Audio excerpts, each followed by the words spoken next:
দুনিয়াতে মায়ের মতো আপন আর কেউ নেই। মা শব্দটি শুনলেই যেন কলিজা জুড়িয়ে যায়।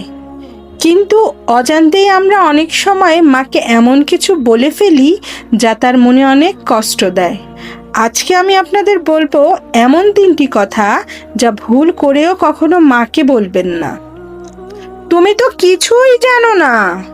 মা যখন আপনাকে কোনো উপদেশ দেন বা কিছু বলেন, কখনোই বলবেন না, মা তুমি তো কিছুই বোঝো না বা তুমি তো কিছুই জানো না। মনে রাখবেন, যখন আপনার মুখে কোনো ভাষা ছিল না, আপনি কিছুই বুঝতেন না, তখন এই মাই আপনাকে দুনিয়ার সব ভাষা আর জ্ঞান শিক্ষা দিয়েছেন। সেই মাকে আজ কিছুই জানো না বলাটা আসলেই কোনো সুন্দর বা একটি ভদ্র সন্তানের পরিচয় রাখে না। তুমি আমার জন্য কি করেছো? সবচেয়ে বেশি কষ্টের হলো মাকে এই কথাটা বলা, তুমি আমার জন্য জীবনে কি করেছো? একটু ভাবুন তো, সেই ছোটবেলা কনকনে শীতের রাতে আপনি যখন বিছানা ভিজিয়ে দিতেন, মা নিজে ভেজা জায়গায় শুয়ে আপনাকে শুকনো জায়গায় আগলে রাখতেন।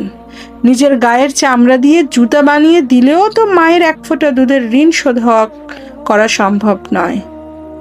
তাই এই কথাটি কখনো মুখে আনবেন না, আমাকে একা ছেড়ে দাও।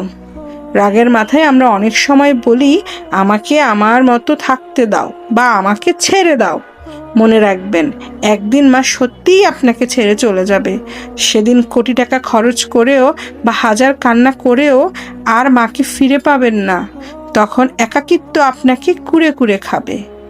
মা হলো আল্লাহ তাআলার দেওয়া শ্রেষ্ঠ নেয়ামত। মাকে সম্মান করুন, ভালোবাসুন। যারা প্রবাসে আছেন বা যাদের মা দূরে আছে, তারা মায়ের জন্য বেশি বেশি করে দোয়া করুন। ভিডিওটি ভালো লাগলে শেয়ার করে অন্যদেরও সচেতন করুন। অনেক ধন্যবাদ।